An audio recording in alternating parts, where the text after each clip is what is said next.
आणि उदय सामंत यांचा नुकताच एक विमान प्रवास देखील झाला होता. काळजी घ्या असे छान एकमेकांना बोल देखील झाले होते एक्सचेंज.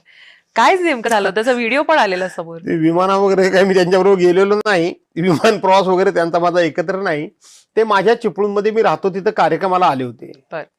आणि मी साधारणपणे व्यक्तिगत कोणाचं चारित्र्यहनन करत नाही, कोणाच्या कुटुंबाबद्दल, कोणाच्या लेकी बाळीबद्दल, कोणाच्या सुनांबद्दल हे बिलकुल मी कधी कोणाच्या वाईट बोलत नाही.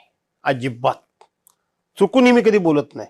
माझं भांडण मुद्द्याचं असतं, धोरणात्मक असतं आणि त्यांनी घेतलेल्या एखाद्या निर्णयासंदर्भात असतं. आणि ज्याला कोणाला मस्ती आली त्यांनी मला जर डिवचलं तर मात्र मी काय कोणाचं, पण ते करत असताना कोणाच्या लेकीबाळीबद्दल मी कधी बोलत नाही. आता अजितदादासारखा माणूस गेला, माझं तर ठाम मत आहे तो घातपातच आहे. आत्ताही माझं ठाम मत आहे. परंतु महाराष्ट्राचं नुकसान झालं.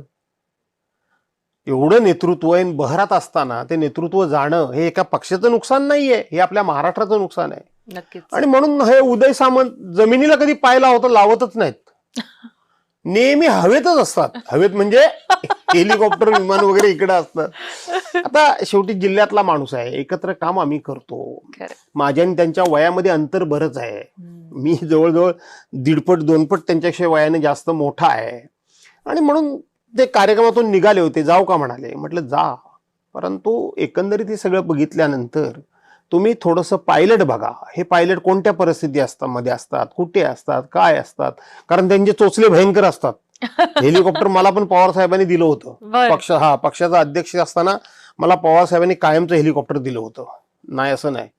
तेव्हा मी बघितलं. आम्ही तिथे गेलो, आम्ही कुठेही जाऊ कार्यक्रमाला, कुठेही बसू. पण त्यांना तसं नाही. त्यांना तिथे राहण्याची सोय करायला लागते, हे करायला लागतं, ते काय बरंच काय काय.